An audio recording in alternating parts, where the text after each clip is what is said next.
So what does a process look like? A process encapsulates all of the state of a running application. This includes the code, the data, all the variables that application needs to allocate. Every single element of the process state has to be uniquely identified by its address. So an OS abstraction used to encapsulate all of the process state is an address space. This is what we have here.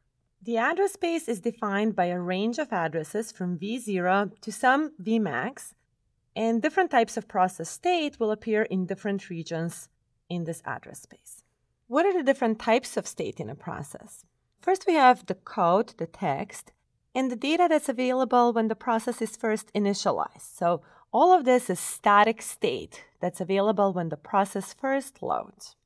Then during execution, the process dynamically creates some state, allocates memory, stores temporary results, reads data from files.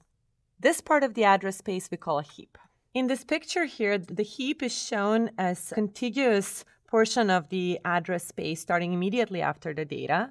But in reality, there may be holes in this space, so it may not be contiguous. There may be portions of it that don't have any meaning for that particular process, and in fact, the process isn't even allowed to access them. I will talk in a little bit how the operating system knows what's okay for the process to access versus what isn't. Another very important part of the address space is what we call a stack. It's a dynamic part of the address space state in that it grows and shrinks during execution, but it does so in a last in, first out order. Whatever you put on the stack will be the very first item to be returned when you're trying to read from the stack.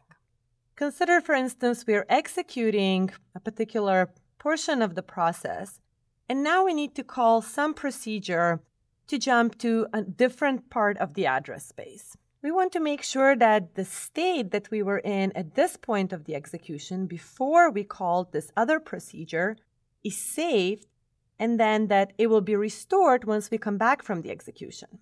We can place this state on the stack and jump to execute this portion of the code, so the procedure Y. When we're finished with Y, the state X will be popped from the stack, and we can continue the execution in the same state that we were in before the call to Y was made.